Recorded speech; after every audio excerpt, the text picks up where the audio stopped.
രവിയെ നീ എന്ത് ധിക്കാരമായി കാണിച്ചത്? എന്തർത്ഥത്തിലാ ഈ ബന്ധം നടക്കലെന്ന് ഞാനിതിലൂടെ പറഞ്ഞത്? ആരോട് ചോദിച്ചിട്ടാ പറഞ്ഞത്? എന്നോടൊരു വാക്ക് ചോദിക്കാമായിരുന്നില്ലേ നിനക്ക്? നീ എന്തിനായി തീരുമാനം എടുത്തത്? മുത്തശ്ശ, മഹാമോശമായി പോയി, മഹാമോശം. മുത്തശ്ശ, ഞാൻ കുറെ ചിന്തിച്ചിട്ട് എങ്ങനെ ഒരു തീരുമാനം എടുത്തത്. എന്ത് ചിന്തിച്ചു? നീയും സിദ്ധാർത്ഥനും നമ്മളെ വിവാഹം നടക്കില്ല എന്ന് നമ്മൾ പൊന്നാരം തോട്ടത്തുകാരോട് പറഞ്ഞതല്ലേ? പിന്നെന്താ? അല്ല മുത്തശ്ശ, അവരുടെ വാക്കുകള് നമുക്ക് അങ്ങനെ തള്ളിക്കളയാനാവില്ലല്ലോ. പൊന്നാര തോട്ടത്തുകാര് അന്യരൊന്നും അല്ലല്ലോ. അവരിപ്പോ നമ്മുടെ അടുത്ത ബന്ധുക്കളല്ലേ. ഓളെ അതൊക്കെ ശരിയാണ്. എന്നാലും മുത്തശ്ശൻ ഗോപിയെ കുറിച്ച് ചിന്തിച്ചു നോക്ക്. അവൾ അവിടെയല്ലേ ജീവിക്കേണ്ടത്?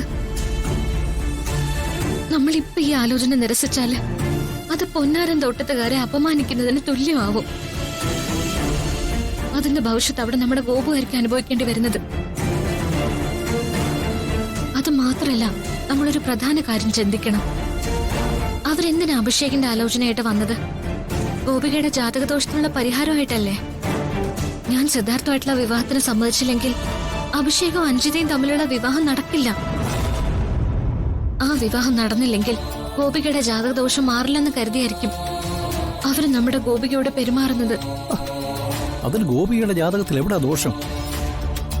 അതിപ്പോ നമുക്ക് മാത്രല്ല അറിയൂ. അവിടെ ഋഷിക്കൊഴികെ മറ്റാർക്കും അത് അറിയില്ലല്ലോ.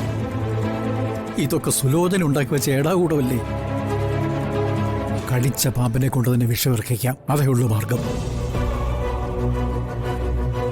മുത്തശ്ശ, അതിനൊക്കെ മുതിർന്നാൽ നശിക്കുന്നത് അഞ്ജിതയുടെ ഭാവിയല്ലേ? ചിലപ്പോ അവളുടെ മരണം വരെ നമ്മൾ ഇവിടെ കാണേണ്ടി വരും. എന്തിനാ അതൊക്കെ?